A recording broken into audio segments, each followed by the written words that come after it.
नमस्कार मित्रांनो, स्वागत आहे तुमचं एका नवीन व्हिडिओमध्ये. तर आज आपण बनवणार आहोत हिरव्यागार कारल्यांची गोड अशी भाजी. तर त्यासाठी आपण कारले पहिल्यांदा स्वच्छ धुवून घेतलेले आहेत आणि त्याच्या अशा पीसेसमध्ये कट करून घ्यायचे. तर उरलेली 2 कारलेही मी अशा पीसमध्ये कट करून घेते आणि त्यानंतर ही सगळी कारली पहिल्यांदा आपण धुवून घेतलेलीच आहेत. त्याच्यामध्ये मीठ ॲड करायचं, खूप सारं मीठ टाकायचं आणि थोडीशी हळद टाकायची आणि चांगलं चोळून घ्यायचं.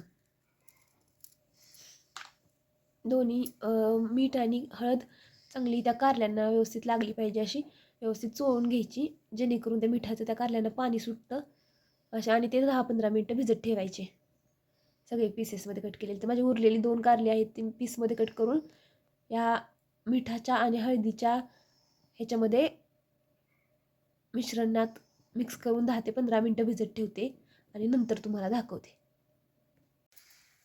हे बघा मित्रांनो, मग अशा आपण हळद आणि मीठ लावून ठेवलेलं कारलं, तर ते आता 2 ते 3 वेळा स्वच्छ धुवून घेतले पाण्याने, त्याच्यामुळे थोडं असं पिवळसर दिसतंय. तर आपण आता भाजी बनवायला सुरुवात करूयात. चला, कढई गरम करायला ठेवली आहे, त्याच्यामध्ये तेल टाकून. तेल गरम झाले का? झाले. तर सगळ्यात पहिल्यांदा ह्या भाजीसाठी काय काय लागते तर बघा, खूप सारा कांदा घेतलाय चिरून, नंतर थोडंसं टोमॅटो, अर्धा टोमॅटो, गूळ, चिंच, लसूण खोबऱ्याचा मसाला, कोथिंबीर आणि आपले जे नॉर्मल असतात मसाले, ते चटणी, लाल तिखट, हळद, मीठ, बस एवढंच. तर आता तेल गरम करायला टाकले, तेल गरम झालेलं आहे आपलं. तर आता हे असं पिळून घ्यायचं पाण्याने, व्यवस्थित सगळं पाणी त्यातलं काढून घ्यायचं आणि टाकायचं. तेल गरम झालेलं आहे भरपूर.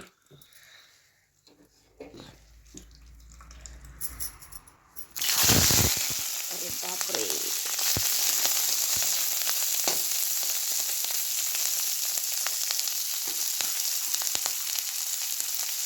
तेलामध्ये चांगलं परतवून घ्यायचं, शिजवून घ्यायचं, असं तळून घ्यायचं बऱ्यापैकी. थोडंसं कसं कडक झालं पाहिजे. आम्हाला सगळ्यांना तर घरामध्ये कारलं खूप आवडतं. तुम्हाला कोणाकोणाला कारलं आवडतं सांगा. कारल्याचे आपले औषधी गुणधर्मही खूप आहेत. आजकाल लोकांना खूप पित्ताचा त्रास वगैरे होतो, तर कारलं सगळ्यांनी आवर्जून खावं. आणि आमची आई अशा पद्धतीने बनवते की ती कारल्याची भाजी असं वाटतच नाही, त्याच्यामुळे आम्ही सगळे आवडीनं खातो. आम्ही पहिले खात नव्हतो, पण हे असं कारल्याची भाजी असल्यासारखं वाटतच नाही, त्याच्यामुळे आता आवडीनं खायला लागले सगळे. आणि खरं तर हे आईची रेसिपी नाही, आईची रेसिपी आहे. आजीनं आमच्या आईला शिकवली. आता आई मला शिकवते का नाही काय माहिती, पण माझ्या हाताला ती चवच नाही. एखाद्याच्या हाताची चव असते, ती चव त्याला जमते ती गोष्ट करायला. माझ्या मताशी कोण सहमत आहे सांगा बरं. काही गोष्टी आपल्या आईच करू शकते, त्या पद्धतीने आपल्याला नाही जमत, आपण किती पण ट्राय केलं तरी, हो की नाही. तर बघा, मी गॅस स्लो केलाय. आपण व्यवस्थित तेलामध्ये चांगलं असं कडक भाजून घ्यायचं. थोडासा कलर बदलतो त्यानंतर. तर मी आता भाजून घेते व्यवस्थित आणि नंतर दाखवतो तुम्हाला भाजल्यावर. तर हे बघा मित्रांनो, मी तेलामध्ये असं चांगलं व्यवस्थित भाजून घेतलेलं आहे. थोडक्यात तळूनच घेतलंय, तेल जास्त वापरले कारल्यासाठी, तळून घेतले. कलर बघा कसा झालाय, थोडासा असा गोल्डन. तर आता आपण चला भाजी बनवायला सुरुवात करूया. त्याच्यासाठी आणखी तेल थोडंसं टाकले. आता त्याच्यामध्ये जिरं चांगलं तडतडल्यानंतर कांदा टाकायचा. आणि ह्या भाजीसाठी खूप सारा कांदा वापरायचा, जेणेकरून टेस्ट खूप छान येते. काही लोकांना कांदा जास्त आवडतो, काही लोकांना कमी आवडतो, तर ते तुमच्या इच्छेनुसार घ्या.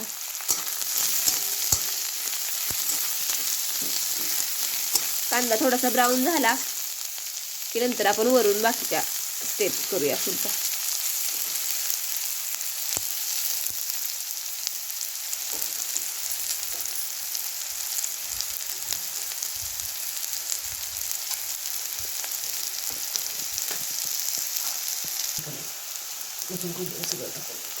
तर बघा मित्रांनो, आपला कांदा थोडासा ब्राऊन व्हायला लागलेला आहे.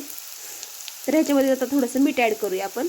तर मीठ अंदाज कसा घ्यायचा, तर अगोदर आपण भाजीला लावलेलं आहे मीठ, त्याच्यामुळे जास्त नाही टाकायचं, थोडंसं टाकायचं, नाही तर सगळं खारट होईल.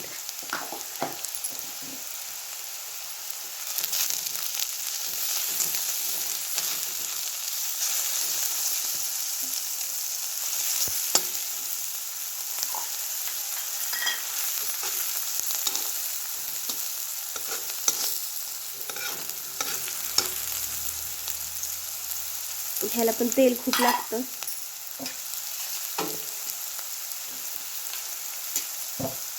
त्यानंतर लसूण खोबऱ्याचा मसाला टाकलाय.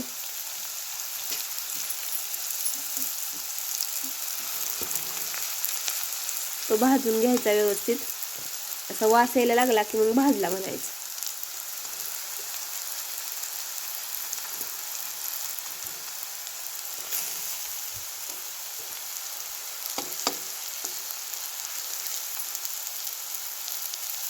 तर आपला मसाला भाजून झालेला आहे.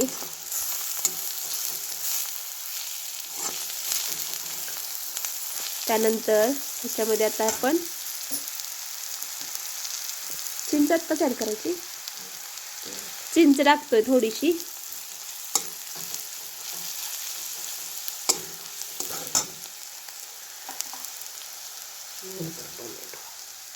आधी चटणी मीठ टाकायला लागलं असतं.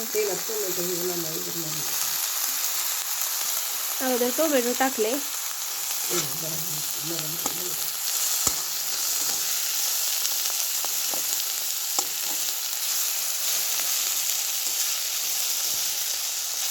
तर हे थोडं शिजवून घेऊया. किती वेळ लागेल ना? 2-3 मिनिटं. 2-3 मिनिटं हे थोडंसं आपण शिजवून घेऊया, म्हणजे टोमॅटो थोडंसं सॉफ्ट बनेल. तर 1-2 मिनिटं आपण हे टोमॅटो सॉफ्ट होईपर्यंत शिजवून घेतलेलं आहे. त्याच्यानंतर ह्याच्यामध्ये आपण चटणी म्हणजे की काळा मसाला आणि लाल तिखट पावडर ॲड करतोय. तुम्ही जितक्या लोकांसाठी बनवते त्याच्यानुसार तुम्ही चटणी ॲड करा. तिखट कसं लागतं तुम्हाला त्यानुसार. हे व्यवस्थित भाजून घ्यायचं.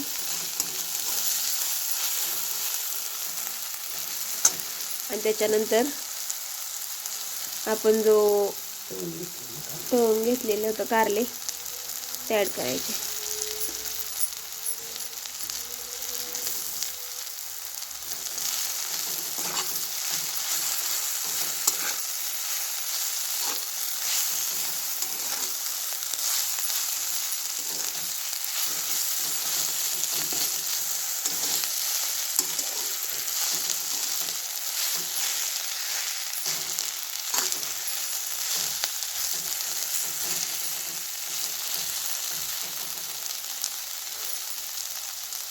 नंतर थोडा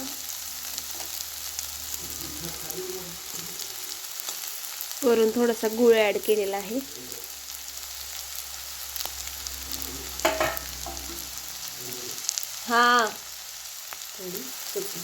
आणि थोडी कोथिंबीर. आता हे आपण शिजवायसाठी ठेवूया थोडा वेळ. अराउंड 5 मिनिट चांगलं शिजवून घ्यायचं. त्याच्यानंतर हा सगळा जो मसाला आहे ना त्याचं टेक्स्चर त्या कारल्यामध्ये उतरतं. त्याच्यामुळे चव खूप छान लागते. तर शिजवून घेतल्यानंतर दाखवतो तुम्हाला. बघा मित्रांनो, शिजवल्यानंतर हे आपलं कारलं कसं दिसतंय. ह्याच्यामध्ये आता थोडंसं शेंगदाण्याचं कूट 1 चमचाभर ॲड केलं तरी चालते. ऑप्शनल आहे, कोणाला आवडत असेल तर टाका, नसेल तर राहू द्या. बस झालं की